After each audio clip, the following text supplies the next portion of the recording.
This guy is one of the deadliest warriors in the kingdom, and he's now working as a guard for a child with a terminal illness who doesn't even have mana in his body. When the child tried to force his way out of the room, the warrior had to unleash his killing aura, the same one that made his worst enemies shake in fear. But the child just walked right through it like it was nothing. But how was that even possible? How could the most respected warrior in the mansion fail to stop a child?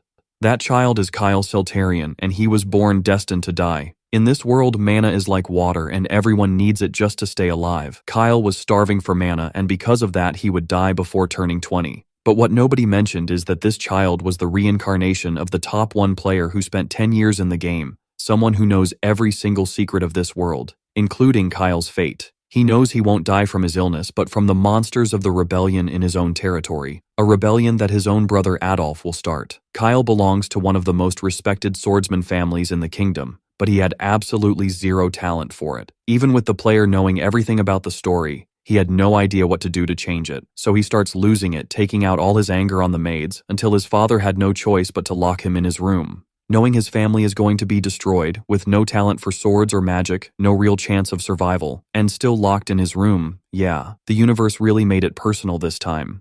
With his fate already sealed, a light appears behind him with several glowing magic orbs floating around. He's confused because he never saw anything like this in the game before. Not knowing what to do, he reaches out and touches one of the orbs, which triggers a bunch of system notifications and pulls up his game profile. He discovers talents he never even knew existed. Since he spent years inside that game, he gained knowledge, secrets, and even knows about the catastrophes that are coming. He has everything it takes to become the most powerful mage in history. He starts training, shaping mana into sharp energy blasts and firing them straight at the wall. Little by little, the energy flows through his blocked channels, managing to wipe out the illness that was supposed to kill him at 20, and now he's finally free.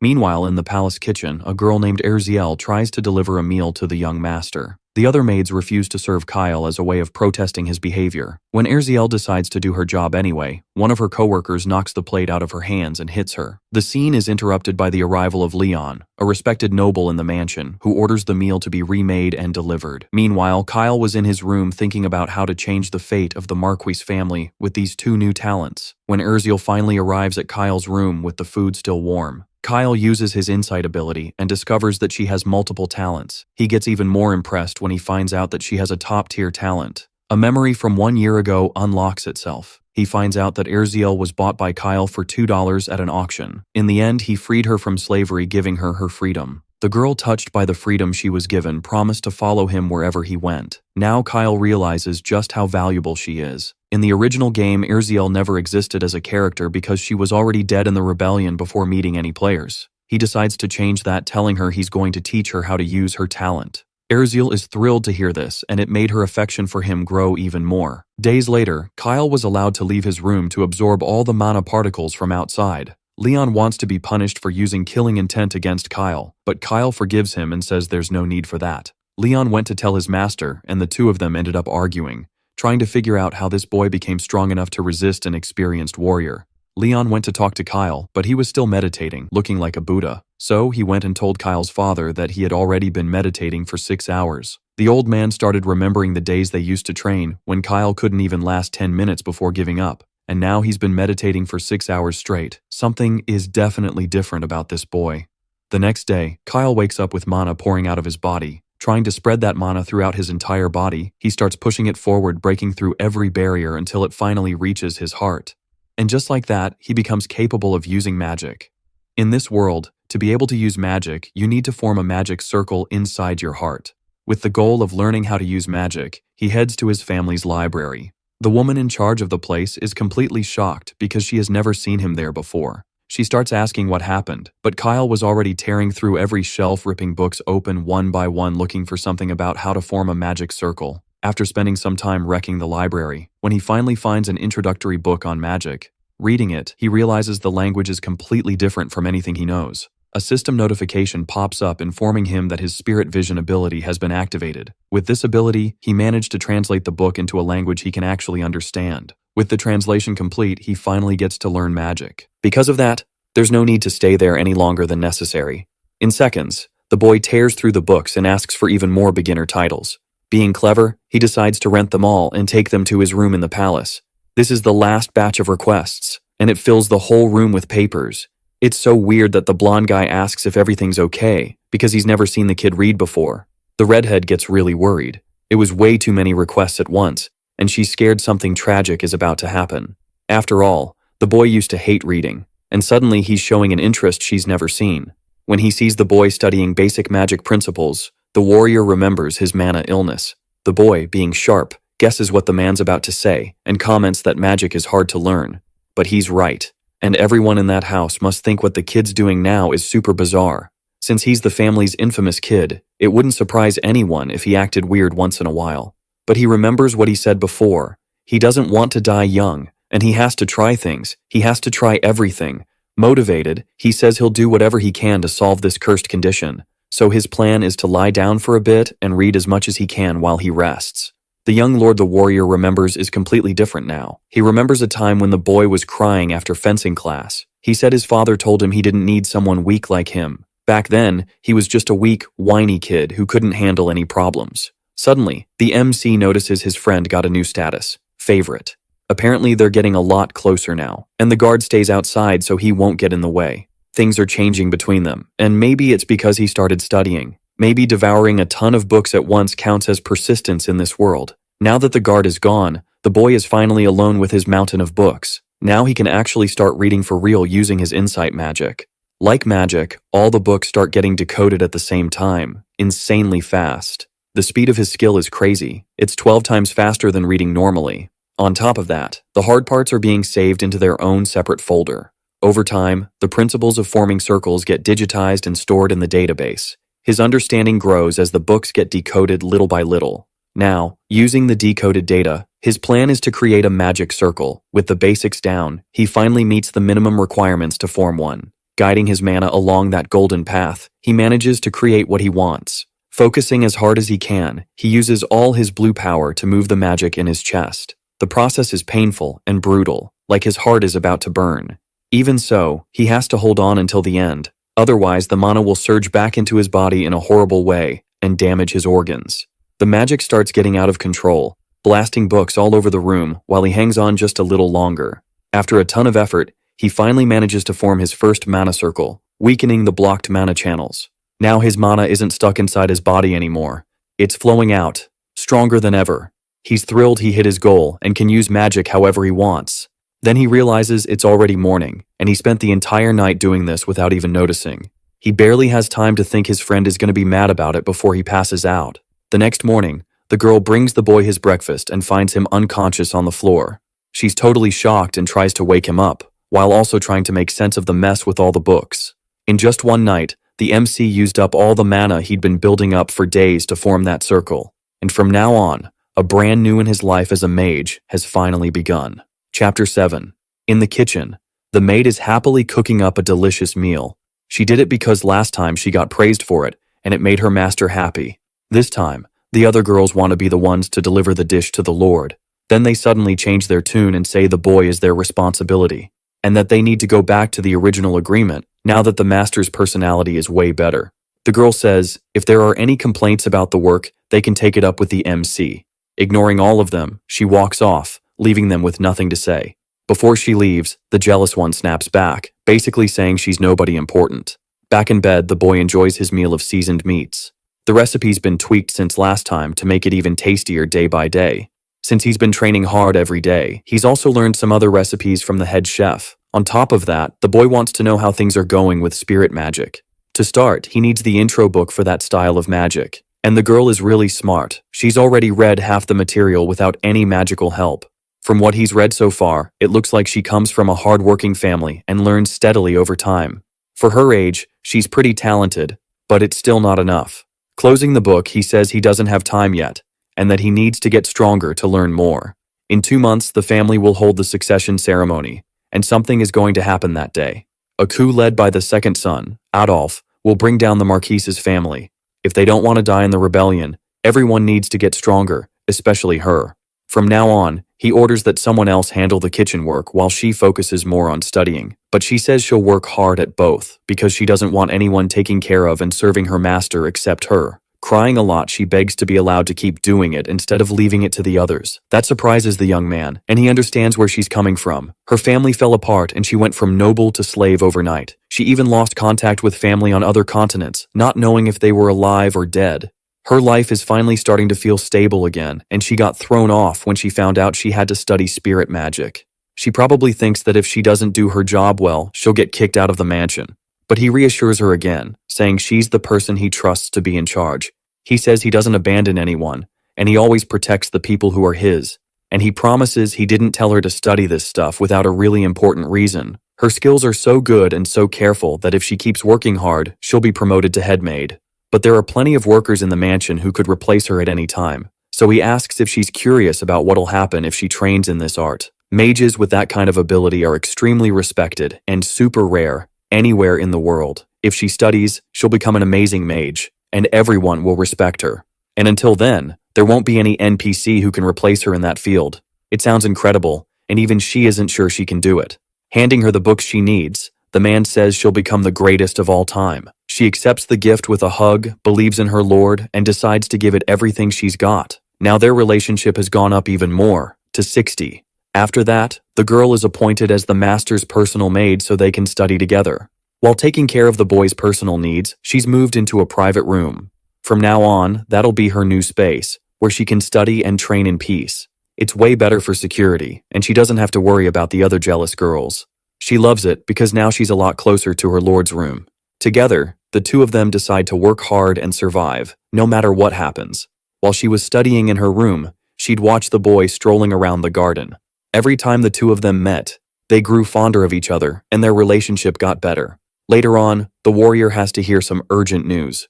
Turns out it's about the great Lord Adolf, who found out his younger brother has changed. He's gotten way stronger lately and has been training every single day. On top of focusing on magical studies, his personality has improved a lot too, and he's not annoying anymore. Realizing his brother has finally matured, he figures he should drop by for a little visit as the older brother. Chapter 8. The boy's morning walks always include a moment to see his friend. This time he's planning to go somewhere out of sight. He says it's all to carry out a magic experiment.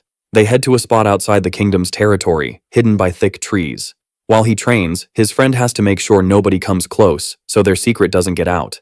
The blonde guy looks worried, because his friend shouldn't be training with that illness. But the current Lord Kyle is totally different and can actually control energy. He fires a powerful magic missile at a tree in front of him. The explosion is so huge that both of them are shocked by the power and talent. The attack even destroys the tree, making it clear the test worked. The sound was so loud it might have been heard from the mansion, but the aura muffled the noise. The blonde guy's quick reflexes came at the perfect time to protect their secret. Kyle says he formed his first magic circle a few days earlier by following the instructions in the book he borrowed. And with that, using aura, he managed to overcome the illness that used to mess with him every day. Showing off the magic with a smile, he says he doesn't plan on dying young. Finally, the man understands what felt different about his friend these past few days. He congratulates his little brother for healing himself with his own brains. Their relationship improves, like you'd expect from someone who respects perseverance. But that magic missile is still first circle, and it shouldn't be anywhere near as strong as a big brute's punch. What's weird is the power feels more like a 4th level circle. It's crazy that he unlocked a 4th rank ability even though he's a beginner mage. Maybe the boy's a prodigy who just never got noticed before. Thanks to his skill, he managed to read all the books in the library and saved himself months of studying to form the first circle. While studying, one question came up. Why is magic different from the original game? Here, he has to draw a ritual first, then deal with tough equations to activate the spell. In the game, magic was way simpler. You just made a symbol and the mana kicked in. But his magic isn't user-friendly at all, and it's way too strong. That's a big problem, because now isn't the time to reveal who he really is. So he asks his friend to keep it a secret between the two of them. But the way the boy goes about it makes their relationship worse, because the man doesn't like that kind of thing. The reason is he doesn't want people to know how strong he is, and he remembers the rebellion is happening in 2 months. That freaks the blonde guy out when he remembers the succession ceremony. Traditionally, the family chooses the successor based on competence. They also look at personality, sword talent, and other factors. Based on that, everyone gets judged, and then it's time to pick the most promising heir. Right now, there are 2 main contenders with the most buzz around them. One is the eldest son, the great Abel, and the second son, the cruel and calculating Adolf. The oldest is the Marquise's legitimate son and the most famous candidate. He's kind by nature and has excellent sword skills, trained since childhood. Adolf, on the other hand, is also legitimate, but he was completely overlooked because his brother was more talented. At some point while growing up, though, his abilities shot up, and he gained a bunch of supporters. Honestly, he gives off major gang leader vibes. When they see each other, they immediately start throwing subtle jabs, like they're pretending the other one isn't even there. The Golden Knight says he was so lost in thought he didn't even notice them coming, but that excuse is hard to buy, since he's had a strong aura since he was 5. That's just a small childhood story and not really worth repeating. Meanwhile, the middle brother only awakened his aura at 15, pretty late. In this world, it's normal for some people to be late bloomers and start magical training much later. All of a sudden, a fight breaks out among the cruel guy's followers. It really ticks him off because he knows he can't disrespect the rules of his father's household. In a friendly way, Abel says his brother's subordinates are well-trained and worthy of serving a potential heir. The tension between the two only grows because the middle brother says they can laugh all they want because they won't be laughing for much longer. When he leaves, that last line sounds pretty suspicious and starts to feel unsettling. While eating, the MC worries about the ceremony coming up in 2 months. This territory doesn't follow the whole firstborn inherits everything rule. It chooses its heirs. And the most important criteria to be chosen are strength and ranking. There's only one exception, the young master. Because of his illness, he was taken out of the succession from the start. Besides him, his third older brother, the Duke, also can't get involved in these schemes. So right now, it basically comes down to the older brothers, Abel and Adolf. There isn't much time left until the ceremony, and they won't be able to make any huge moves before then. And there's no telling what could happen if the MC's powers get discovered.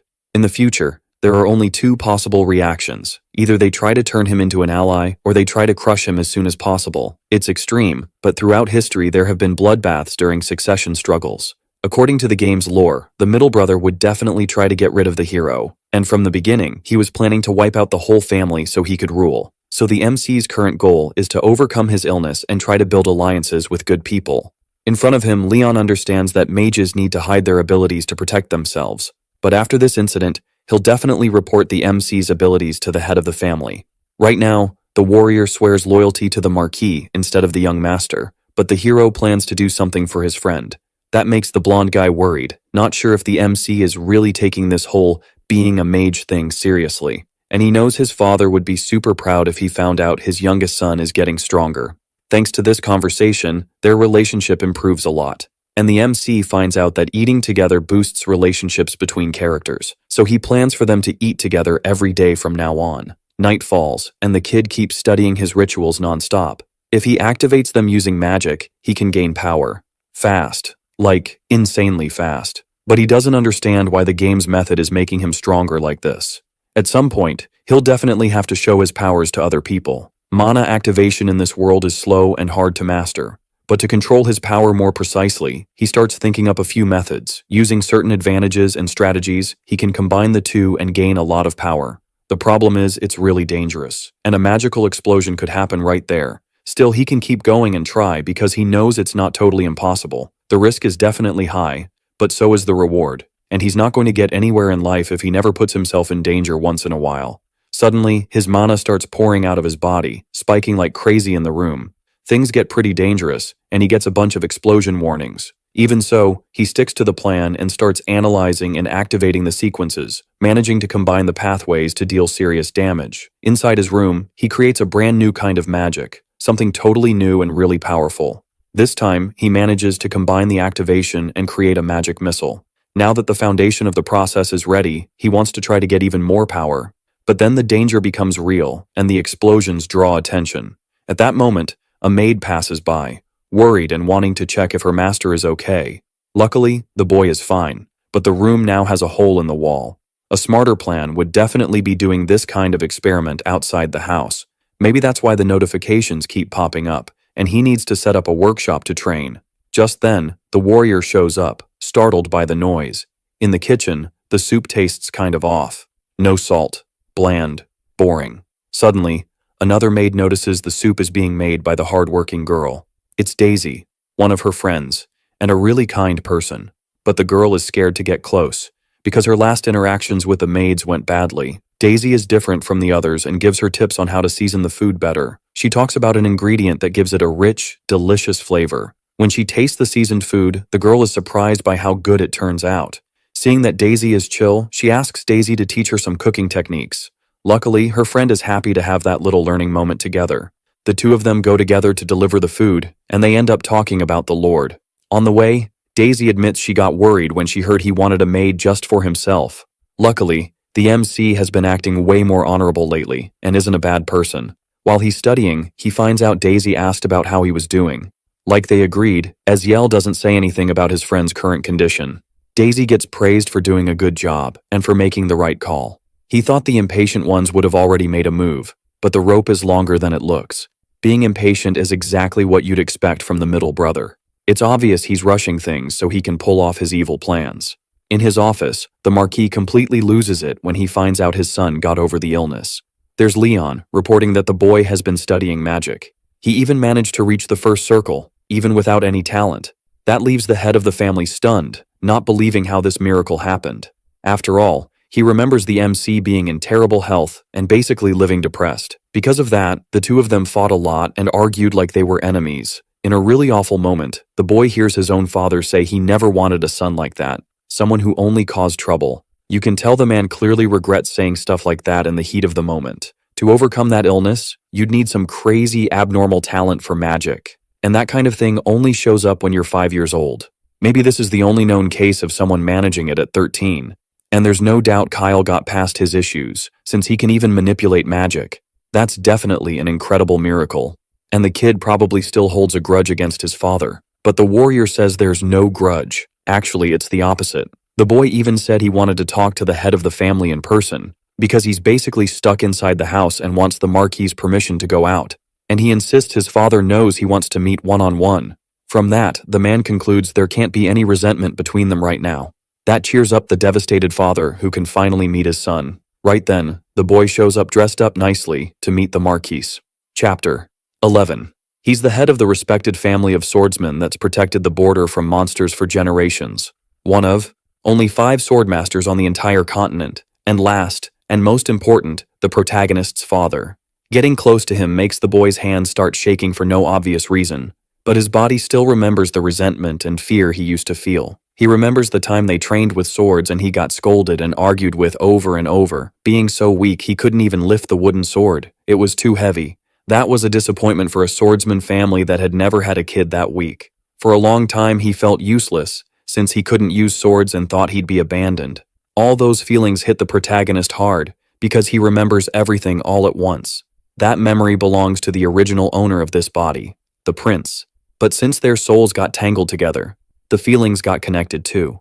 Luckily, the person in control now isn't the coward he used to be, because besides being the boy, he's also Lee, an adult in real life. His job is to prove Kyle Seltarian deserves respect. The two of them finally meet, and this weird silence settles in. Apparently, the hero had something he wanted to say to his father in that meeting. The rules were clear. He couldn't leave his room without permission. Since he'd been studying lately, he was allowed to go to the library, but he couldn't cause trouble. The hero doesn't trust his father at all, considering all the problems that happened before. Even so, his father is one of the most powerful men on the continent, and a scary opponent. Things are rough, and the only option is to deal with it through a straight-up negotiation. In the past, he would have lost his temper and snapped back, but now he seems a lot more mature. He's already caused his father enough trouble, and his past is weighing on him. So he's thinking seriously, and now he has a chance to change. After so many years of fighting, the boy finally apologizes for how he acted. On top of that, the clever kid also wants to make a deal with the Marquis. Everyone already knows the former sickly kid managed to overcome the illness that was destroying him. That's a huge miracle. Hard to believe even in a fantasy world like this. The protagonist's power is unusual, and he mixes different circles. He creates a fireball to prove he's a first circle mage. Even after hearing the warrior's story, the father still didn't believe it. But the moment he sees it with his own eyes, everything changes. He's gotten so strong he can actually feel mana running through his veins, growing more and more. You know, mages who manage to overcome that illness have insane potential. In this world, a powerful mage is worth the same as an entire order of knights. And even though his family is known for swordsmen, having a strong mage on the front lines would be a huge advantage too. If the family backs this plan, Everyone can benefit from those abilities. An army that combines elite swordsmen with exceptional mages would be stronger than anything else on the continent.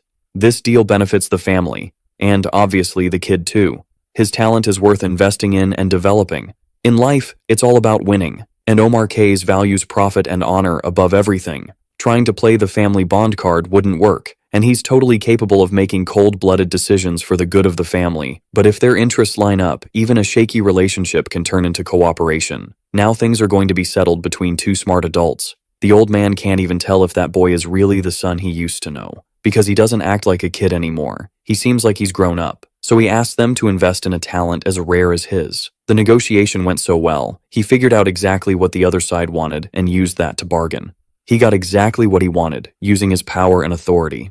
It's wild seeing a kid who used to burn books talk like this. A child who was once seen as a disappointment to the family has grown and improved.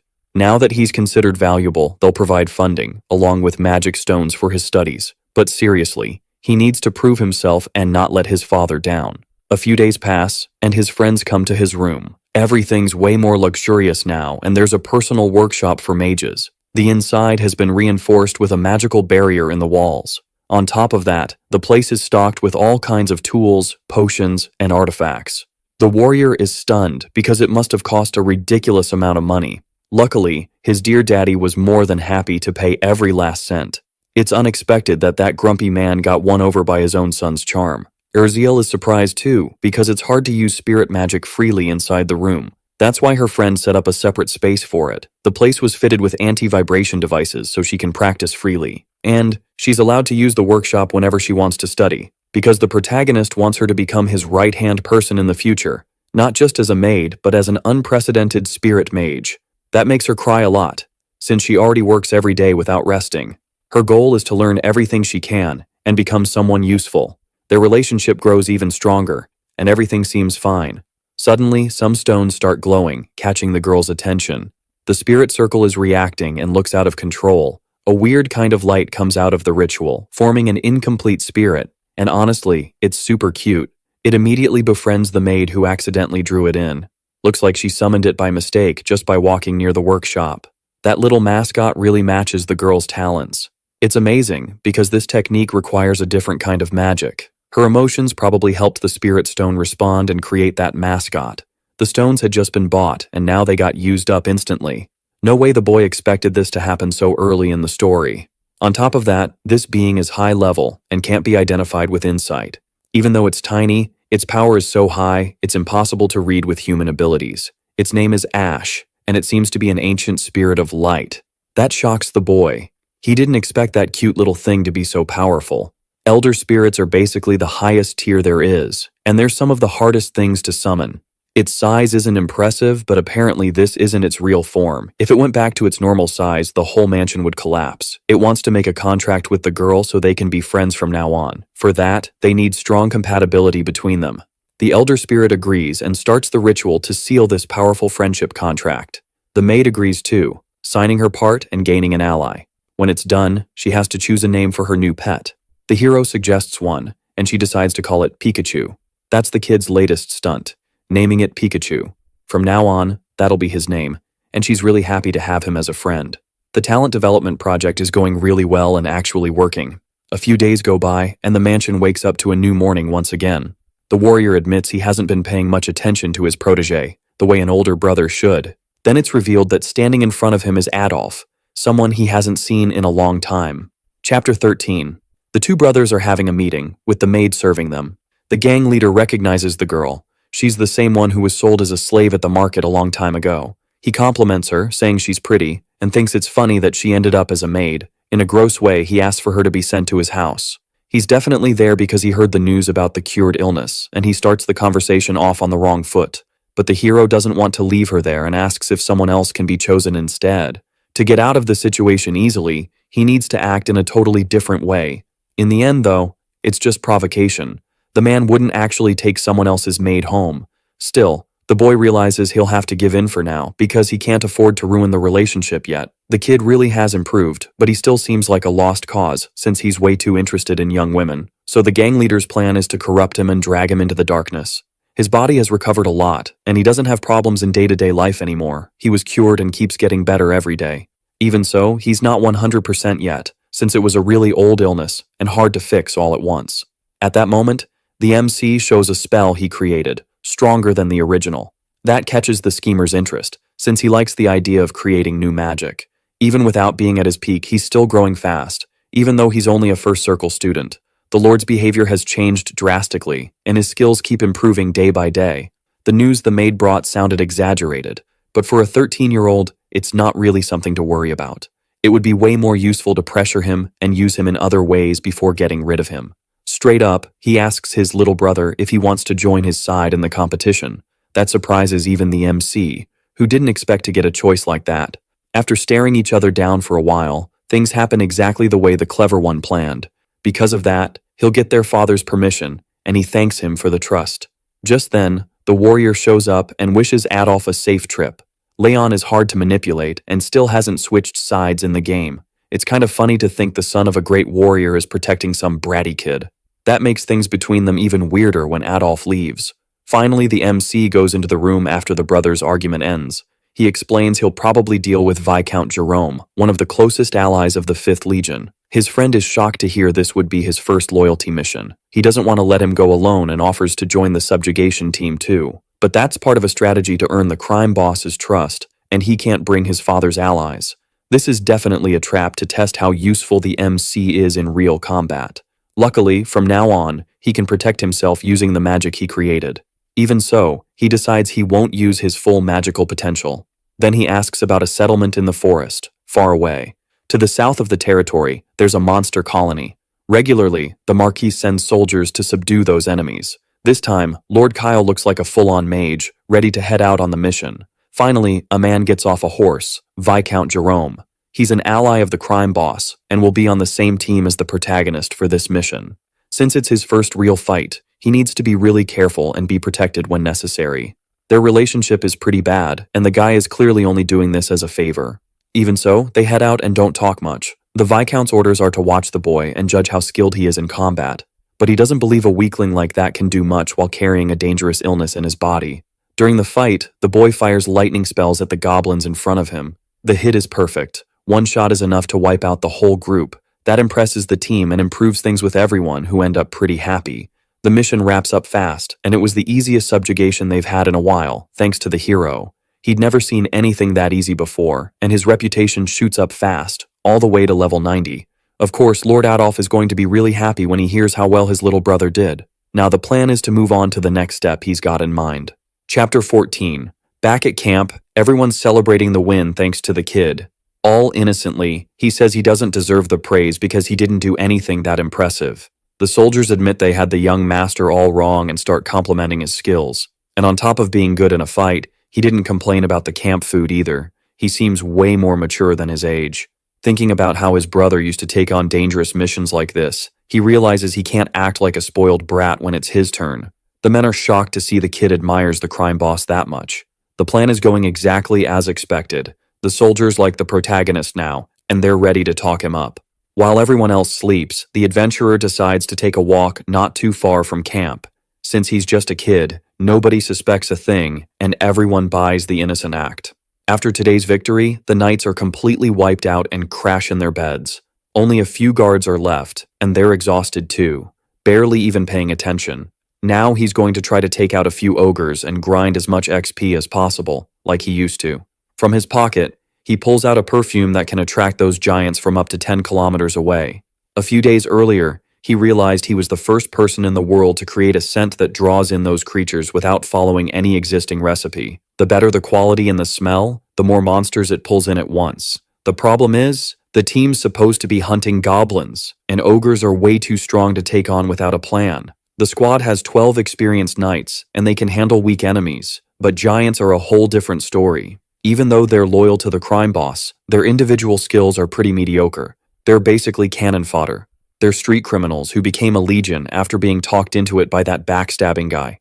The brainwashing was so intense it turned them into fanatics, and his influence spread easily because of it. These people obey blindly, and with every move their master makes, a tragedy could happen. So the protagonist plans to weaken the 5th Legion as much as possible before Succession Day. To start, he's going to force those 12 fighters to battle a powerful ogre to the bitter end, and he plans to be the only one left alive after this deadly fight, once he activates the scent. It doesn't take long for a two-headed creature to show up, drawn in by the perfume spreading through the surrounding forest. The warriors, already tired, get caught off guard by the giant, which takes out their companions with ease. One of the men, really brave, begs them not to run yet. Sadly, his end is brutal, and it quickly becomes obvious that running is the best option. He was one of the strongest soldiers on the team. Now only the mid-tier guys are left, and they can't do much. Trying to fire everyone up, he asks if that's really how honorable warriors would act in a fight. If they fail this mission, those ogres will definitely push into allied territory and slaughter people. Taking charge, he gets everyone to agree to follow his orders from now on. Luckily, the Viscount is a high-level warrior and says he can handle it alone, but the MC doesn't want help. He's staying until the end, backing him up with magic. He knows he couldn't face his brother again if he abandoned his men in battle, so he casts a spell, boosting the warrior even more with his abilities. Since it's only first circle magic, he can mostly control the situation for now, without dealing much damage yet. Still, he'll face the fight head-on, without backing off out of fear. The Viscount knows Kyle is an essential tool for the army and already trusts him a lot. Activating his sword's powerful skill, he gets ready to cut down any ogre that comes close. He charges straight at the two-headed ogre, ready to take both heads off with his blade. The other soldiers, seeing nobody's panicking, can't show their pathetic side, so they hype themselves up too. The protagonist tells his guys to give it everything they've got in this brutal fight, and it's working perfectly because the ogres he summoned are going to wipe out the weaker soldiers. The attraction perfume is a success. It even managed to call in creatures up to 3 times stronger than normal, and this is exactly where part of the 5th Legion is going to meet its end. Chapter 15. He feels so powerful, he thinks he can take the ogre down by himself. He lands a heavy hit on one of the twin heads, and they immediately go on alert. And everyone's blown away by the aerial fight between the two. Almost all the strongest knights have already gone down, and the weaker troops are starting to panic. Watching everything from far away, the little psycho is happy to see his scheme working. Without lifting a finger, he's going to wipe out every enemy easily. Without realizing it, he handed that job to the giant ogre, who'll do it with his own fists. Jerome wonders if they can really win this battle and starts thinking it might be time for the last resort. He was given a power from the darkness to get stronger, and if he lets it loose, he'll never be able to go back to normal. Sylvaday says that when that happens, he'll turn into an angry monster with no humanity left. That's why this power should never be wasted on some random weak enemy. He'll definitely be able to beat the ogre, but he'll never get any peace from the rage of the beast. But maybe that's still better than dying like a loser to an ogre. From a distance, Kyle says he'll provide magical protection. That gives the Viscount more confidence, and he feels fired up by the mage. Saying it's still too early to use the last resort, Kyle triggers a mental cleanse on his friends. All of a sudden, everyone feels a burst of energy and starts believing they're the best of the 5th Legion. Giving it everything they've got, they want to show their true strength. While they fight, the MC watches everything from far away, paying close attention. In just a few seconds, they all start dropping, getting taken out by the big beast. The priority was to eliminate the 12 knights, and now only Jerome is left. Their sacrifice won't be for nothing, and he asks for one more support spell to finish the mutant once and for all. Moving the pieces like pawns, he channels even more mana to wrap up the plan, and he activates a kind of power that starts wrapping around him in purple shapes. Pinned by the claws, all he can do is stare straight ahead and face his opponent. The ogre is right in front of him, and its eyes shine with happiness. Using just one hand, it's going to finish the man once and for all, brutally. In front of all the soldiers, their leader gets crushed and is gone for good. That throws everyone into chaos because they all think they're about to die. Fire starts surrounding the beast's body, and it screams in pain. Then, right in front of everyone, it collapses to the ground, already dead. Ending the fight, the young master climbs on top of the enemy. From inside it, he pulls out a high-value crystal, and now it's time to pull a pretty shady move. He starts lying, saying that thanks to the Viscount, he brought the enemy down. This victory belongs to the 12 brave warriors and to everyone who fought for their own lives. So they start praising the Lord who won on the battlefield. The results of this subjugation were a success, and the two-headed mutant was eliminated. On top of that, they also took out dozens of goblins, which was the original goal. Unfortunately, they took heavy losses during the battle. Hearing the news, the evil blonde guy can't believe it and asks if it's true. They explain that Jerome ended up dying in a brutal fight against a mutant in the forest. The blow was so fast he didn't even have time to use the power of darkness. Losing that man is a huge hit to the squad. Never mind all the dead soldiers, there's nothing else to do, and they want to somehow recover that ogre from the camp. Only then does he say he's relieved to see his brother made it back safely. After all, defeating an enemy that strong was the young man's big achievement. Because of that, their father will be informed, and everyone will get the honors they deserve. The mask the MC wears, the innocent brother act, starts slipping for Adolfo, who walks away angry and suspicious. But for now, it looks like the brother is still being fooled pretty easily. The MC got his brother's recognition and took down the 5th Legion.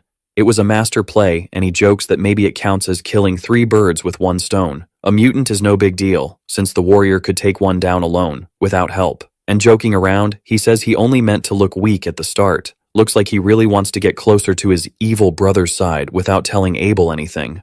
This is all part of the plan, and in the future he'll be acknowledged and they'll come looking for him. A few days later, a meeting happens in the family's conference room. At that meeting, they'll review the expedition results and decide how to split the loot. Also, the young man's contributions will be discussed for the first time in that inner circle, and if anyone has any objections, they can speak freely. One of the barons thinks this is over the top since back in the day the kid was just some weak nobody. Awkwardly, he says he likes the boy, but he's not sure if he should say what he really thinks. Turns out the kid's still just a first circle mage, basically a beginner. Even so, the baron thinks most of his achievements are being exaggerated just because he took part and came back alive. And he wraps it up by saying it's hard to believe the MC suddenly matured overnight. He reminds everyone of all the trouble the kids caused before. In the past, Kyle could only smile while people talked trash about him right to his face. Clearly, the barons never had to face a real wolf before making a judgment like that. When they get to the hall, the MC says it's not as easy as it looks, and you have to see it with your own eyes. Defending his brother, Abel says even strong knights would struggle to take down a 2-headed creature. Some people clap back, saying it only happened because the knights gave their lives to protect the kid. Still, the finishing blow was Kyle's, something confirmed by the witnesses who survived. Unlike before, the boys focused on studying magic now, and the baron should put his personal issues aside. Angry, Adolfo tells the man to stop trying to ruin everything. Still backing up his brother, he threatens him and says not to cross the line. All of a sudden, everyone seems eager to defend the kid now that he's starting to show real value. At that moment, the evil brother agrees Kyle's reward should include a huge amount of money. After all, the warriors saw the kid's brutal fight and have no doubts about what he did. Because of that, he's granted his freedom and he can finally access the main residence and go outside. But the mutant loot will still be handed out based on contributions, and the boy won't get any of it. By the end of the meeting, the MC doesn't get why he's not receiving anything after everything he did. So he goes to ask his father why this is happening since he didn't cause any trouble at all. But the old man's sharp. He knows the kid kept the ogre's heart as his reward. Not knowing what to say, the MC thanks him for at least being allowed to leave the house.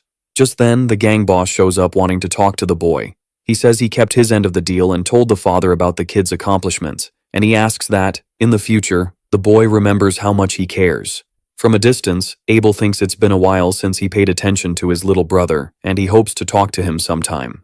Problem is, that time has already come, and he says it's some unknown ability not even their father understands. That leaves the MC confused about why he's suddenly spilling secrets out of nowhere. A little earlier, after the conference ended, Abel shows up to praise his little brother. He says the kid handled the battle really well, and that now he's a respected mage in the family. Then he asks if the boy has time later so they can eat together. He explains he wants to have a small get-together to hear the details of what happened during the forest expedition. But the boy suspects the warrior has some hidden reason for asking about his achievements. And right away, he starts revealing secrets even their father didn't know, for no obvious reason. It's pretty clear he wants to recruit the MC to take down the forces Adolf created before it's too late. The MC has to choose his words carefully and asks why he knows that secret. He says he's scared of what could happen once something that big gets exposed. Like you'd expect from an older brother, he clearly wants something from the kid in return. But being blunt, the little one says he's not really on the middle brother's side. Still, that doesn't mean he plans to join the good guys either. Time passes, and we see Adolf going all out with his dark powers. He finally finds out his older brother went to have a little chat with Kyle too. That pisses off the crime boss, because he spotted the kid's talent first and doesn't want to lose that edge. And if the MC switches sides, Adolf would rather poison him than let him become an enemy. Apparently, that's why the maid is in the mansion, in case stuff like that happens. Back to the family talk, Abel wants to know why the youngest has been acting the way he has. Honestly, the MC says the older brother is really kind, which leaves him embarrassed. When he activates his ability, he can't see much about the character since the level is too high. The only bad thing is their relationship is neutral, with no favor points at all. He keeps acting weird in front of the good blonde guy, who doesn't even know how to react. And the other one apologizes. Even though he was the older brother, he never really had time to look after the little one before. Still, the MC forgives him, since he used to act like a total jerk, and that's why nobody liked him. Abel laughs, because the kid is genuinely really good at making smart jokes. He regrets not having bonded with his clever brother before losing him to Adolf, and he says he can offer everything the other side is promising, and on even better terms. He doesn't want to give up on this deal and asks if there's still room to rethink it. That worries the kid, who asks if he'll get taken out if he joins the enemy side. After all, Adolf is different, and he's cruel even to his own family. If he becomes a traitor, they'll definitely use whatever method it takes to get him out of the way. Even though he's a prodigy mage, he still doesn't have enough strength to protect himself day to day. This is the first time someone in the family has given Abel such a deep read on the crime boss. What's funny is the man doesn't disagree with the assessment. He even goes quiet. And that takes them back to the start of the conversation, when the MC says his useless skill is having really good intuition. Since he was little, he's always gotten a bad feeling right before something awful was about to happen. And whenever he listened to that gut feeling, he managed to stay out of dangerous situations. With the ceremony getting closer every day, those feelings are getting stronger, especially around the evil brother. That skill feels like some kind of future sight, like the MC's intuition. And after ending up in the boy's body, he definitely developed a talent he didn't have before. Because of that, other NPCs are going through system changes that never used to happen. Even so, Adolf is family, and the Marquis' second direct heir, so he can't just cross the line. But the MC is there because he's got this really bad feeling, and he's kept it secret until now. He trusts his gut and knows that if Adolf becomes the Marquis, the family is finished, and nobody will be safe, including the young master. So his plan is to join the enemy side and watch everything up close while earning their trust. At the end of the operation, the idea is to hit them with everything they've got from behind. And if the good brother helps, things will go way smoother, with a much better chance of success. As the older brother, Abel can't turn down such a solid proposal from his brother, and says he'll help him. But first, the MC wants a small favor to kick off the missions. Chapter 18.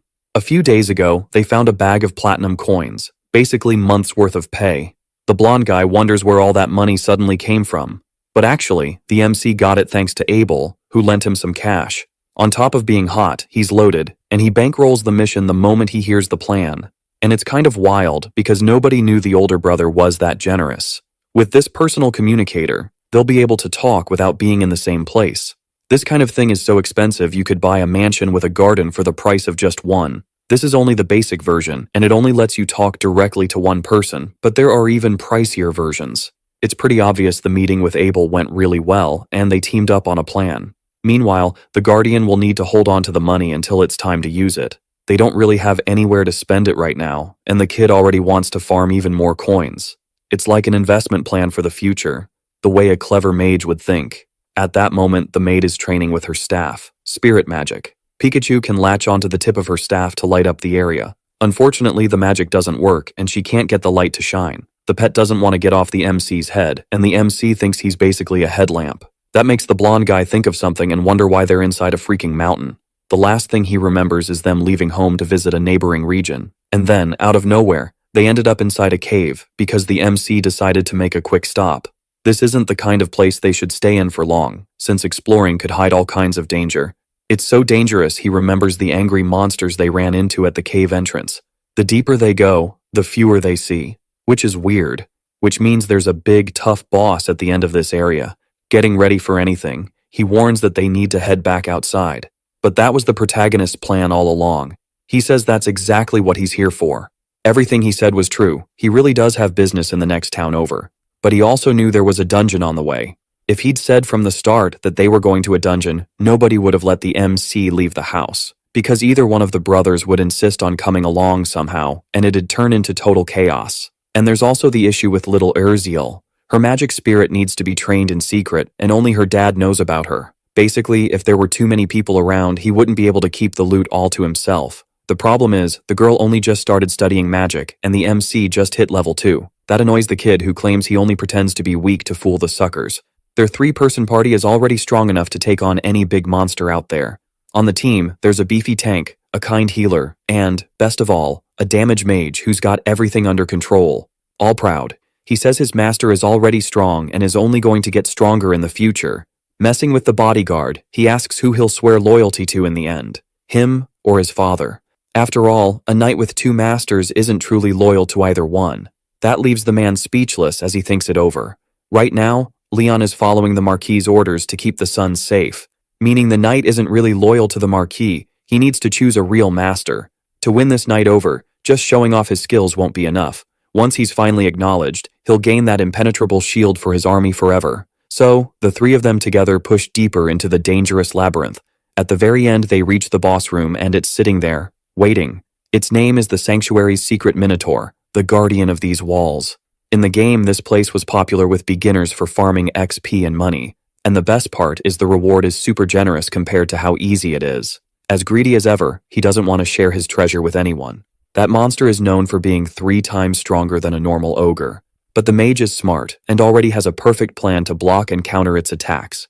With the sword and magic from the two of them, they manage to piss the Minotaur off and bait it. It's a risky move, and they have to dodge with perfect timing every second.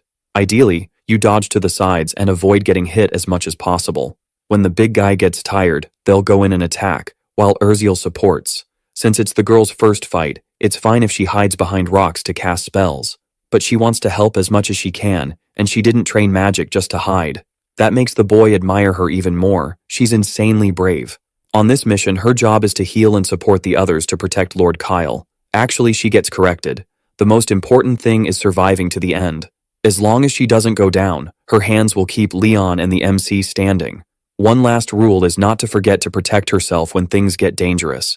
She gets it, and remembers she's inside a dungeon, in some unknown place. How important a healer is in a fight and the strategy to beat the Minotaur are things you only really learn with real experience. It's weird how the young guy knows all this, considering he spent his whole life stuck inside. Leon starts wondering how he's so familiar with dungeon strategies. When they ask if it's his first time in a dungeon, he realizes he's been acting way too much like an expert.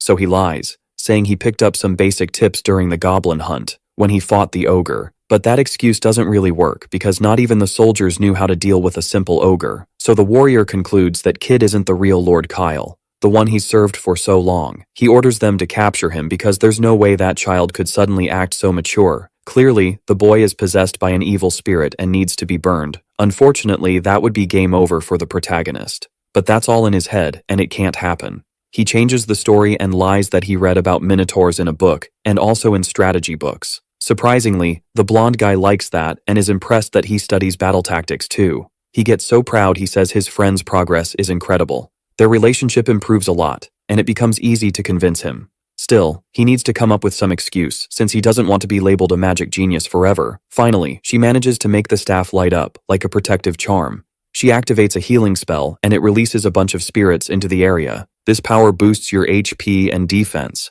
and it also increases your mana and the sword's energy. It's way stronger than the original because the girl upgraded it. Now the three of them are super fired up to fight, because it's finally time to face the huge Minotaur. The warrior goes in first, sprinting straight at it with his sword. His plan is to clash head-on with the Minotaur to draw its attention and wear it out. He lands a heavy hit right on the beast's head, but that just makes the big monster furious, and it gets up to strike back. With his friend's magic, the warrior's body looks different, stronger. When the Minotaur wakes up, it asks who's messing with its sleep. Then it yells that it won't forgive anyone who tries to reach the treasure. To rub it in even more, someone blasts an ice spell right in its face mid-sentence. Then the kid steps up, saying he's the one who did it. He fires off a bunch of ice shots at the enemy. Taking advantage of the opening, the warrior delivers clean, precise slashes with his blade. He stays locked in, and proves he's a knight worthy of the team. Chapter 20. He lands powerful blows on the monster's shoulder, without losing focus. The monster can't believe it. It's shocked by that kind of nerve. It unleashes all its rage on the people daring to come near its treasure. Getting ready for a killing blow, it wants to wipe them all out. No survivors. Luckily, the boy sets up ropes and magic rituals to protect himself. Having its attack blocked just makes the Minotaur even angrier, like it's being humiliated. Still, the force is insane, and the barrier showed up at the perfect time to save him. Kyle's magic is crazy precise. He always knows the next move and ends up basically leading the fight. He reads the situation on instinct and uses magic like nobody else. so the young guy is controlling the whole battle with his powers. Next, he traps the Minotaur with ropes that pin it to the ground. Right after that, a bunch of magic missiles slam into the big idiot's back. It does so much damage that it drops to its knees. Nobody can believe the mage is that strong when he's so young. Not bad, but the Minotaur can still take a lot more.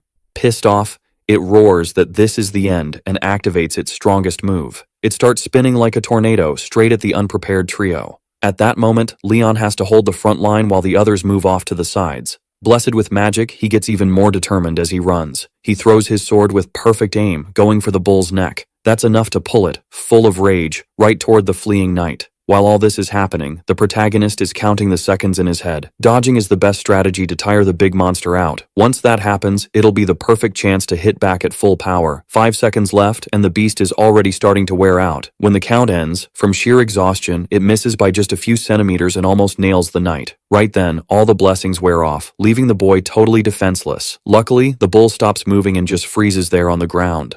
It's wild how Kyle calculated everything in his head. He steps in to deliver the finishing blow. By breaking past his skill limits, he brings real magic into the world again. He creates ice spears and hurls them at the enemy. After the fight ends, the girl heals the warrior's wounds. Finally, it's time to grab the valuable treasure from that labyrinth. In front of them is a chest so shiny it looks like it's enchanted. Using his intuition, Kyle sees the jewels and gear inside the reward. The powerful sword is made from solid dinosaur bone artifacts. There's also a beautiful necklace, something the spirits would definitely love. Each person gets what suits them, and now it's the mage's turn. Inside the treasure, he finds the Staff of Bravery, giving off this classy aura. That's a trick experienced players used when they wanted to run an overpowered mage build. With that choice, he won't have to worry about weapons for a long time. The warrior's sword is also amazing, with magical effects that make the risk worth it. He remembers the loyalty talk he had earlier with his young master. The maid feels really guilty because she thinks she's the only one getting things from Kyle. She wants to be useful without accepting treasure she could never pay back. The warrior agrees those treasures are way too expensive for just anyone to use. But Kyle explains he's not giving them this stuff just as a reward. He's doing it to make them stronger. He says it again. The stronger they are, the better their chances of surviving. He also says there isn't much time, and they need to boost the group's strength with a smart plan. Breaking the family's rules, he doesn't plan to report all those supplies so people won't figure out how strong he's getting. Those two are the only ones he can trust to keep the artifacts safe. He repeats that the only way they'll survive is by getting stronger. Then he asks if the pair, still kind of awkward about it, are really going to accept the gifts. After a successful mission, they come back and decide to head to the neighboring city. Chapter 21. A few days earlier, something happened on the farms around Empalum. The Count freaks out when he hears someone from the Marquise's family suddenly showed up at his castle.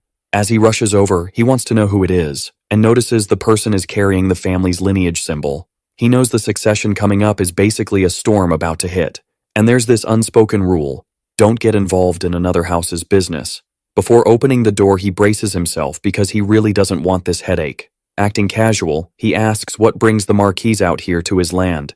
He's shocked to see the visitor is already eating, and it's just a kid. Apologizing for coming in without permission, the boy says it's an honor to meet Frantel. It's a huge slap in the face to the Count's family. Then he realizes Kyle is that son everyone used to hate. At least his reputation as a troublemaker only started changing recently.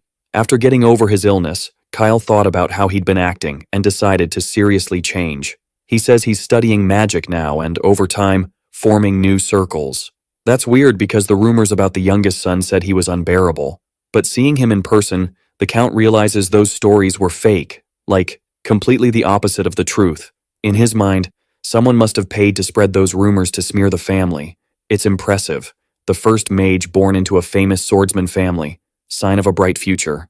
In the end, the Count gets eager to talk business and gets even more interested. Obviously, the kid didn't come all this way, unannounced, just to say hi. Apologizing, Kyle says he knows his family's situation is touchy because of the succession, and he explains he came to buy grain from the farms and stock up the biggest warehouse in the north. Actually, the Marquise family already has a deal with the Count, and maybe they want to expand it now. He says it's for magical research he can't reveal yet, but it won't be a one-time thing.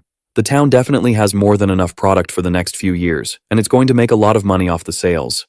As payment, Kyle shows a chest full of shiny coins, valuable anywhere. It's pretty strange for a kid his age to have platinum coins just lying around. Still, the Count doesn't see a problem making the deal. And he doesn't even ask what the research is about. Before wrapping up, though, he wants to confirm where that money came from, because the source could be sketchy, maybe even stolen. After all, the Marquis is just a kid, and that kind of money doesn't match his age. Luckily, his older, rich brother is funding this whole thing. If he's willing to spend that much, it means the two of them are really close. Abel is the most promising son in the family, calm and classy. Making this deal will also help score some points with the White Knight. Talking prices. Each sack of grain costs 4 silver coins, so they spend a while haggling while the blonde guy stays quiet. After a long back and forth, they settle on 5 coins per sack. The bodyguard feels pretty proud of the kid's negotiating skills, especially for his age. It turns out the protagonist learned all that from watching online bargaining sites in the real world. Part of the plan for going to Impellum was to make money, and buying grain might be part of that. The idea is to buy as much as possible while it's cheap and sell once demand goes up. But his state already has enough food for a whole year, so it might not be that profitable. With future knowledge, he's getting ready just in case something happens in the next few months. A massive famine is coming, according to the game's story, right after the succession happens. That'll mess up trade and make grain prices shoot up. Even with all that money, people won't be able to buy food, and nobody's going to care if you're old or young. Unfortunately, he can't tell his friend without giving away that he knows the future. So far, everything the kid's been doing has worked out really well.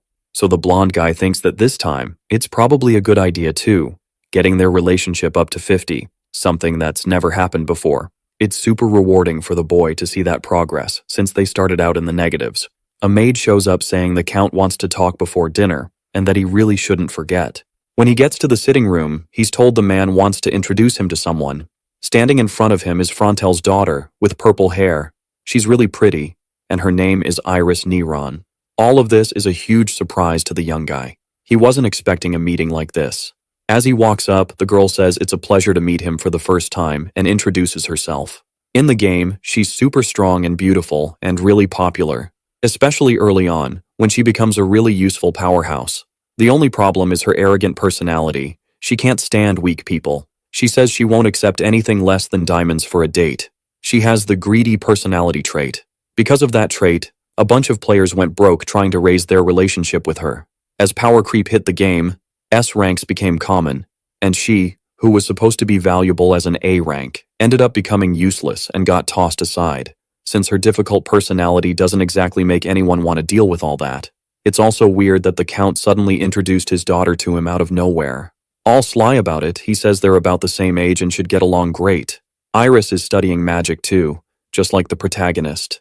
Still hyping his daughter up, he says she has exceptional talent for magic. He explains that since they're both learning, they can study together. From the protagonist's point of view, she doesn't want that and looks like she's being forced into it. Still, he introduces himself, explaining he's the Marquis's 4th son. Trusting his instincts, he's actually looking forward to getting advice from her. When he checks her status, he sees their relationship is at -40. On top of that, she has an interesting talent. She's a mana companion. In the original game, that talent is insanely rare. Only 0.01% of SSS ranks had it, so maybe the purple-haired girl has some new potential too. Even with her awful personality, that talent changes everything. She's heard plenty about Lord Abel and Adolf, but nothing about the protagonist. Trying to put him down, she says she's in the 2nd circle, while he hasn't gotten past the 1st. That annoys him, because she's been unpleasant since she was a kid. But he explains he's only been learning magic for 3 months, forming a circle that fast beats her record. She took longer. Still, starting. At 13 is considered really late, since most people start by 10 at the latest.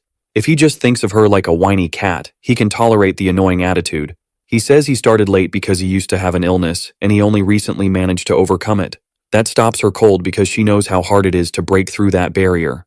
Her father explains that to overcome it, you have to be born with extraordinary mana in your body. That's why people who manage it are called geniuses and prodigies. It's incredible that the young master pulled it off at only 13. Hopefully Iris can learn something from the good influences around her. Of course, she doesn't want to talk to someone she thinks is weaker, since she believes he's only 1st circle. That personality is going to cause a lot of problems and needs to be fixed, ASAP. And that's how Recruitment Project 3 begins. You can't judge people by how they look, and he's going to prove he's not weak.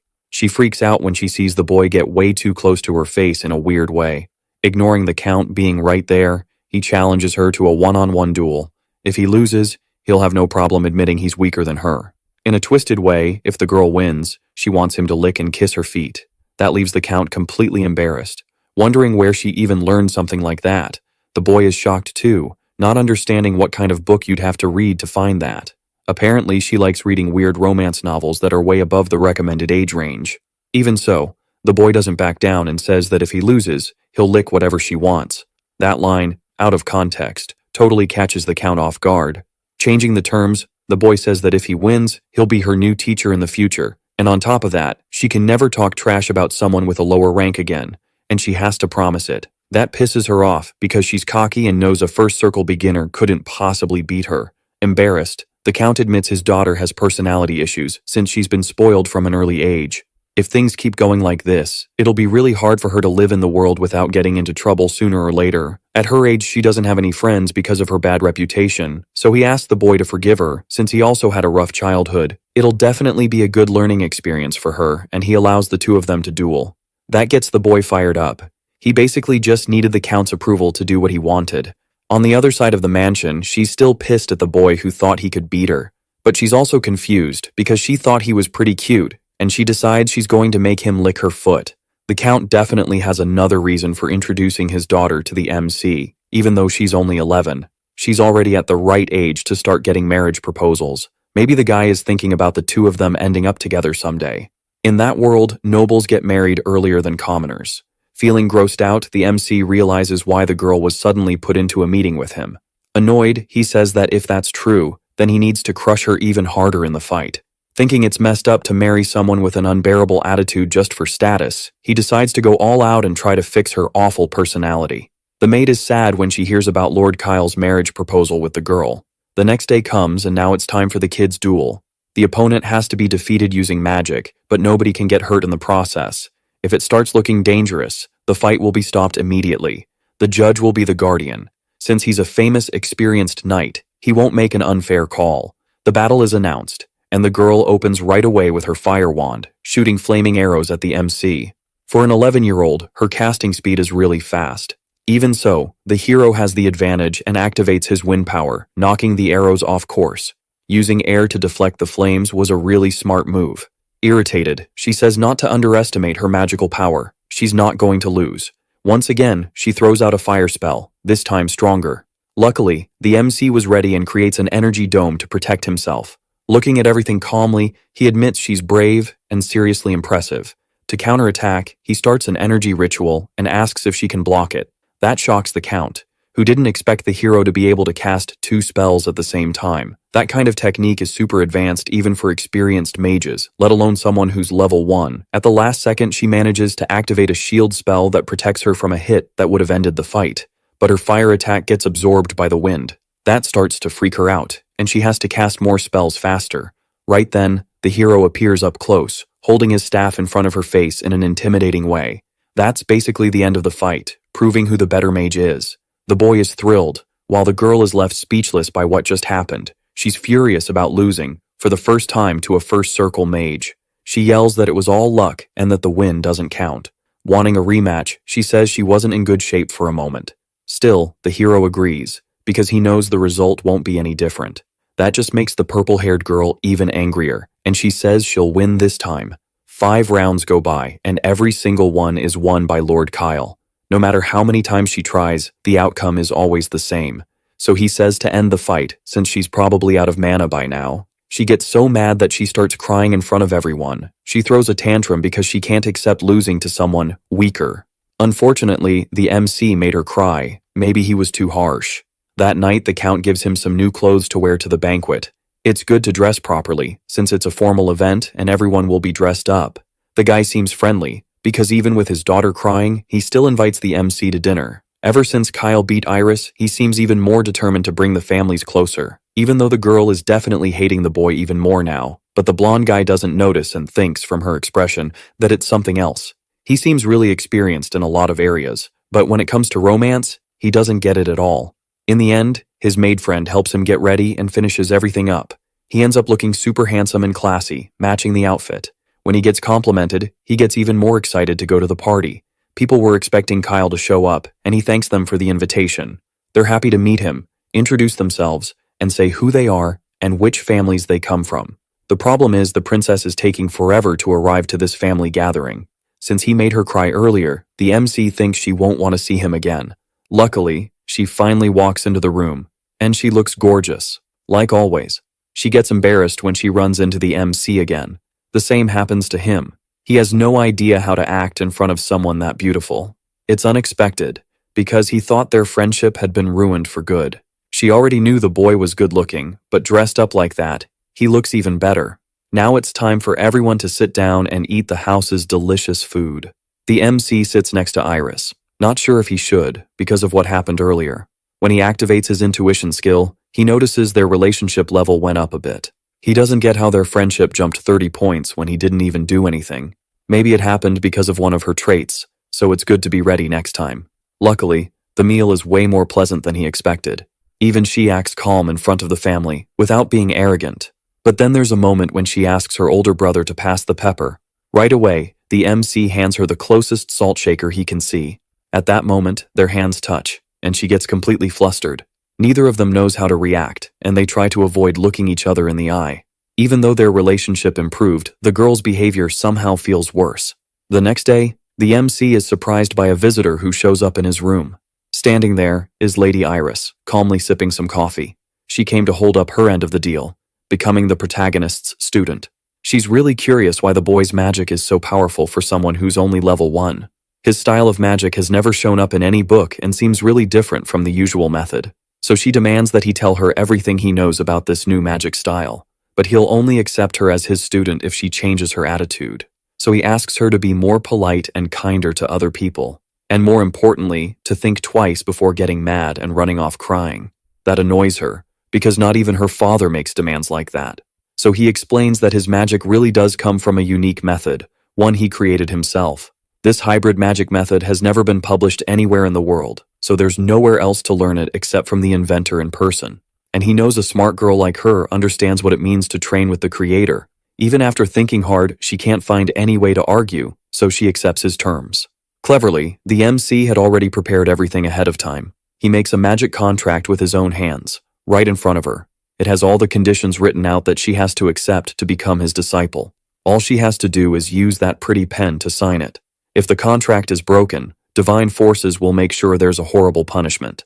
Admitting it, he says he wouldn't have gone through all this trouble. The Count himself is the one who gave the contract to the hero. After the fight the day before, he got eager for their lessons to start. And if Iris doesn't listen to anyone, the magic contract can be used as a rare family treasure. That really ticks off the purple-haired girl, and she can't believe her dad actually said that. Angry, she storms off, saying she's going to confront him and find out the truth. The problem is, if she leaves, their contract will be cancelled. If that happens, the magic won't be taught, and they'll never see each other again.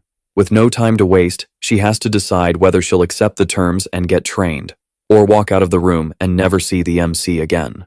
Chapter 25. She needs to decide fast whether she's going to sign the document or not. Out of patience, the boy isn't going to put up with this crying act for long. Even though her potential is high, he considers giving up because of her personality. After all, he needs reliable allies, not someone who needs constant coddling. After a long time hesitating, she agrees and says she'll sign the papers. She slams the contract down on the table, still annoyed, like a spoiled girl. But the MC warns her she should read the conditions before signing blindly. He explains that Iris will be the student and he'll be the teacher in this arrangement. On the paper, there are 7 rules written down that have to be followed for the deal to work. She was so nervous about the punishments that she didn't even notice they were pretty mild demands. But the 7th rule is really strict, and it requires her to actually fight sometimes. The hero asks why she really wants to learn magic. True to her personality, she says it's because she wants to be better than everyone else.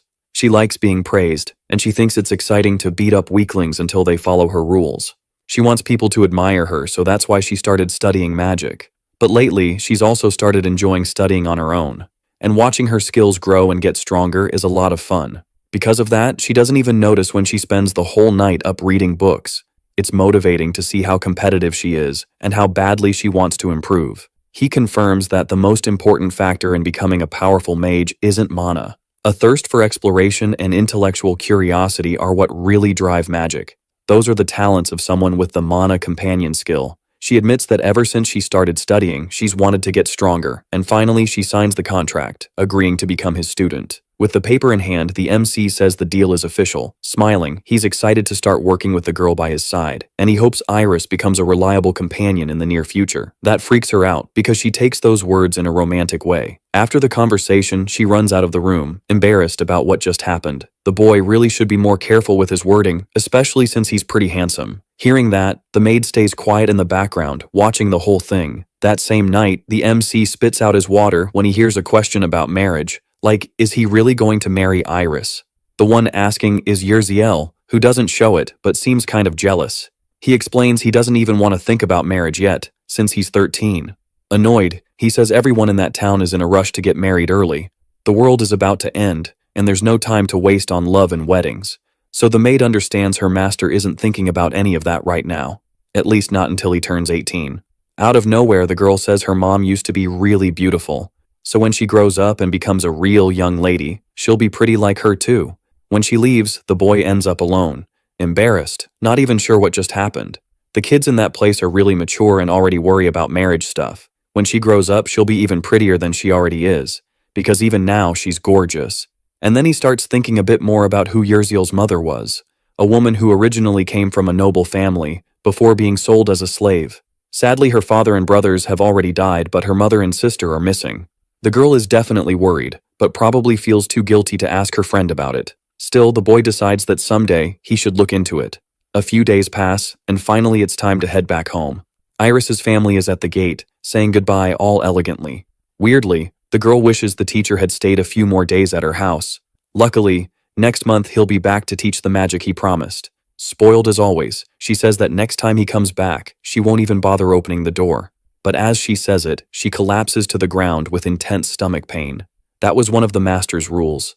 Think carefully before getting mad. Her father warns her, telling her she needs to calm down until the pain passes. Unfortunately, it doesn't work, and she spends hours in pain because she acted spoiled. From far away, it sounds like music to the boy's ears, since he kind of benefits from the situation. As soon as he gets back from the city, he realizes his older brother came to see him. Nobody mentions the grain stockpiles for the coming Great Famine. Smartly, he trusts his brother's instincts. His brother also bought some with his own money, like around 1,000 times more goods than the boy bought. Even if he loses all that money, he won't worry or blame anyone. Nervous, the hero knows he won't lose any money at all, and that he's actually going to make a huge fortune. At a training ground, the Marquis is sharpening his sword skills. Suddenly, his son shows up with some towels for him to dry off. So the Marquis, curious, asks how the trip went, and it turns out it was pretty comfortable. Turns out the old man had gotten news from the Count and found out his son is going to teach magic. In a way, this experience is going to be really good for the kid, and he should give it his all as a teacher. Still curious, he asks if the Count mentioned anything else. A marriage got brought up, but luckily their family doesn't have that tradition of pushing it that early. Not even the older ones in the family are married, so the youngest doesn't need to worry yet. Since he was sick for so long, he needs to hurry up and make up for lost time. And the father says he'll be the one handling the whole marriage issue. That's a huge relief for the kid, since he won't be held back by annoying stuff like that anymore. Putting his sword away, the Marquis says he never planned to force his son into some political marriage, especially since he himself never officially married the kid's mother. Sadly, he admits she never wanted that. When she was pregnant, she said she was happy with how things were and didn't want anything formal. She didn't want to stress about status, and she was fine just being his woman. Even his friends approved of their relationship. Somehow, she felt guilty and thought the situation was kind of wrong. She said she didn't need a formal title as long as she had her husband and kids to take care of, and that it was the man's job to protect her and any children they had. Because he loves them so much, he promises he'll do that and give them all the love he has. Even if he hasn't done much for his son up to now, he'll support him as best he can. He also promises to back him up in anything he wants from here on out. That shocks the young man, since it's weirdly unexpected to see that grumpy old guy acting like a soft, sentimental dad. On top of that, if the MC marries the powerful daughter of another family, it could cause a huge conflict. The old man values family above everything and wants to avoid problems like that. And for now, it's important to keep up the innocent kid act a little longer. Wrapping up the conversation, he says he needs to get back to studying in the library.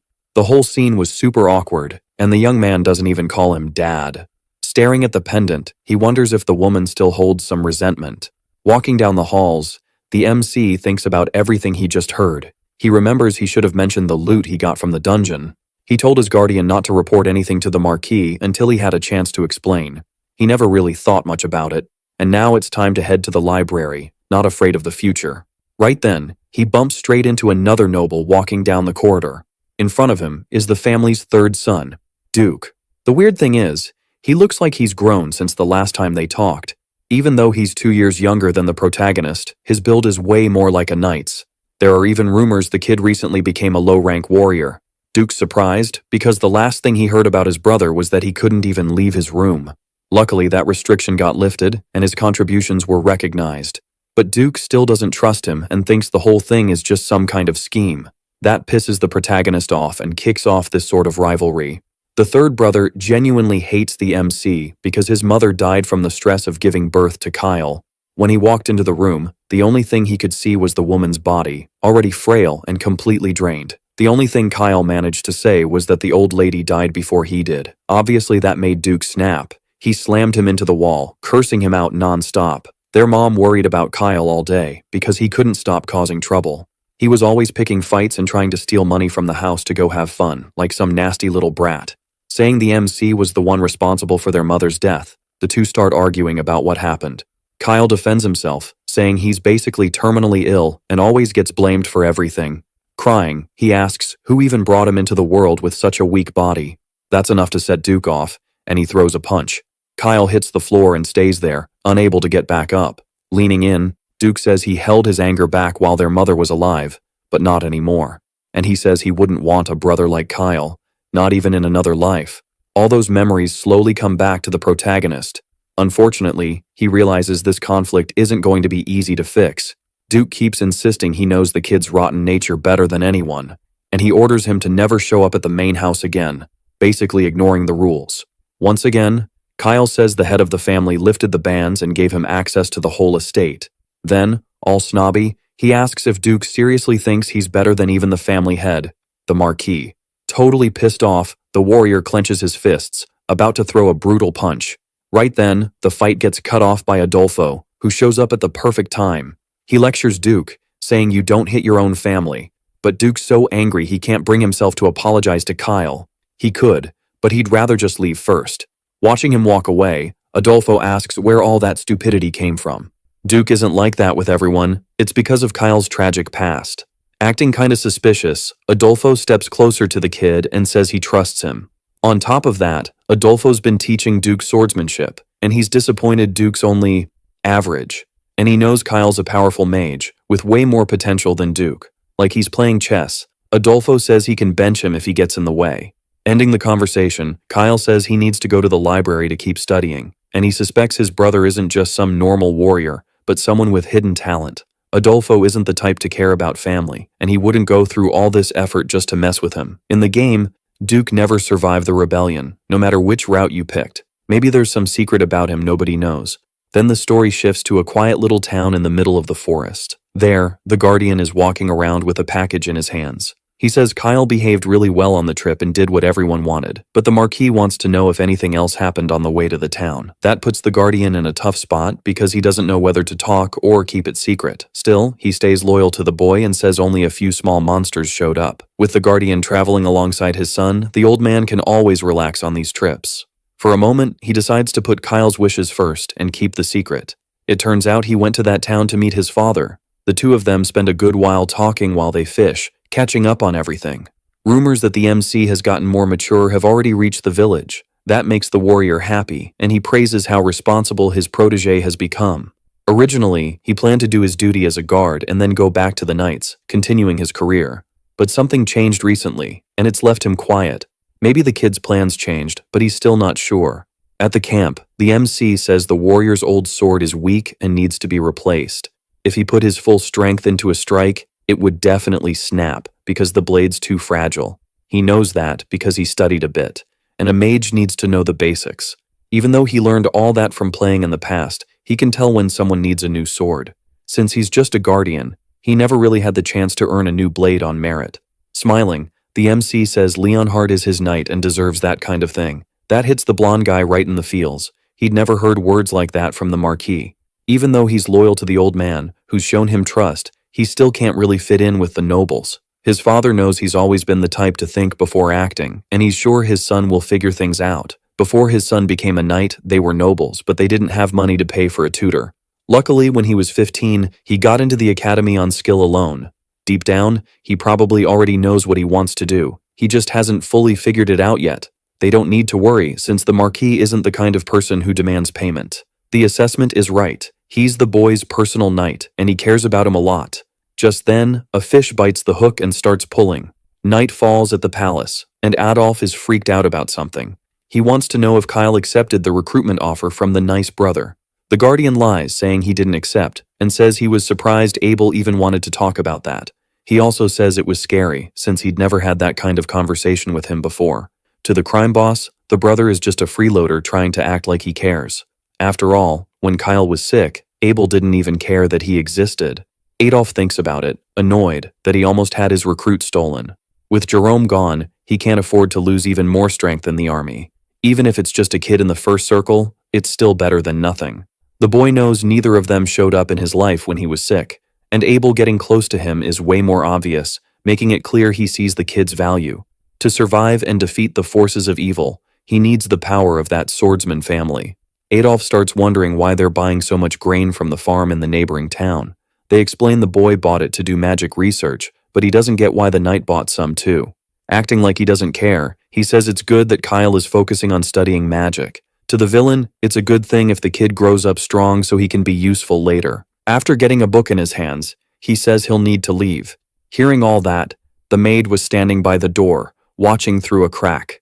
Suddenly, Daisy shows up, saying she didn't become a spy by choice. She explains her family was taken hostage, and the crime boss is a horrible person. Without saying much, Urziel tells her to never show her face in front of Kyle again. Honestly, the maid seems lucky she doesn't have any family left alive for someone to use against her. That line messes with the girl, and she can only stay quiet. Since she has her pet and her lord, she feels like she's surrounded by friends now and not alone anymore. She thinks it would be really hard to ask her master to look for her missing family, and she knows what happens to women sold at the market. If Kyle hadn't saved her, that would have been her. Her main goal is to become powerful to honor the people who saved her. The little boy is training his fire skill while the maid watches from far away. He fires blasts of flame at a straw target. The hit is so strong it blows the target up and scatters debris all over the arena. The attack is already in the second circle of magic, and his proficiency is at 100%. She walks up all happy because her friend is giving it everything he's got in magic training. But he still needs to go to a city called Prenus to recruit a new talent. The blonde guy gets annoyed and doesn't want to go to that city at all. The place is known for drinking, gambling, and even heavier stuff. Prenus is a city of entertainment and pleasure that's basically off the charts. Last time the MC was there, he gambled at the casino, lost all his clothes, and ran off before he could be sold at the people market. This time, he wants to go there for other reasons, not just fun and gambling. But the goal is even worse, because the arena is a no-go zone. Annoyed, he orders Kyle to stay in the mansion and not sneak off to the city. Being clever, the maid thinks about putting medicine in the man's soup to make him fall asleep. That's going to be a huge problem for the MC, who can't waste any more time on this. He only has one chance to track the person's movements accurately.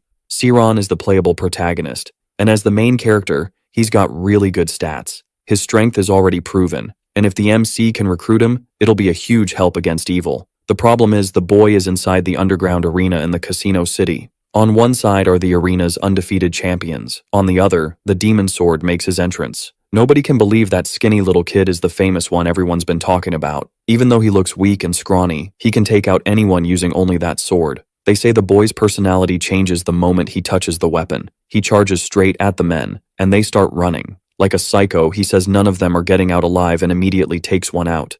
With the whole arena getting splattered, he asks who's next. Picking a target, he starts cutting down everything he sees in front of him. Like expected, the demon sword pulls off yet another insane win. All he can think about is killing the others and spilling even more red everywhere. Suddenly he drops the sword and collapses on the ground, mentally drained. He spends his days locked in a cage, being watched by everyone. Looks like he's about to pass out, and maybe even die. They leave him to recover on his own, since his body still hasn't fully developed. To everyone, it's shocking that a kid that young is that good with a sword. His story is unknown, and nobody knows of any living relatives. He's the same age as the protagonist, and he's in the arena, known as the Demon Sword. If he joins the team, he's going to turn into a huge talent. The family is having an amazing feast, with all kinds of meat. The friends keep messing around and end up leaving the blonde guy totally confused. That same night, they sneak out of their rooms before the Guardian wakes up. The plan seemed perfect. Now they just have to run down the hallway and disappear. But then the guard is already awake and wants to know why they're trying to run off. He's so sharp he realizes they slipped sleeping meds into his food. It doesn't even make sense that he's still awake, since that pill could knock anyone out for hours. The blonde guy asks what they're even planning to do once they escape the mansion. As a maid, Erziel should have stopped the Lord from doing this kind of thing. But sticking up for her, the MC says he's the one who talked her into it, so she shouldn't get blamed. Lately, security in the gambling city has gotten worse since their last visit. These days it's a violent place, and it's not safe for young girls to be walking around there, even though their protected guy is so strong he could destroy the city by himself. But that's exactly what the hero wants, to cause a huge scene. Being honest, he says he can't do it alone, and he wants to tear down the arena with his own hands. His plan is to free all the gladiators being held there, and he needs help. It's sudden, but he's been thinking about it for a while, and he can't stand seeing kids suffer. That really hits the blonde guy, who thinks it's a good cause. A few days pass, and they meet up inside a casino. At a blackjack table, the MC hits a royal straight flush. With one great hand after another, the Lord just keeps winning at the table. Before they went into the casino, the blonde guy wouldn't let Erziel come with them on this job. Unfortunately, they can't go straight into the arena. They'll have to lure the enemy out. The Viscount's son shows up. His name is Charada. With a ton of money, he wants to play a different kind of game, with the max bet. Catching the hint, the MC asks if there's some kind of game that's a bit more fun. Fun, as in blood and screaming, and that's exactly what's a few meters below where they're standing. The MC's plan is to win a few rounds first to get their friend in a good mood, then lose everything at the end. Charada gets a little uneasy, because he heard rumors the kid had changed, but nope, he's still the same. Word that Kyle was coming spreads, and the Viscount hears about it right away. Probably nothing, he's just here to gamble and blow money. So Charada reassures his dad, saying he can handle it and control the sucker all by himself. His theory is that the MC got tired of pretending to be nice and ran away from home to gamble. His plan is to squeeze the young guy for every last cent. Not just anyone can get into that place, and he plays it off like he's doing him a favor. And yeah, that'll definitely make the Lord happy, because it's got everything he wants. The plan is going great, and the kid looks excited. But he doesn't say he's excited because he's about to wreck that whole place.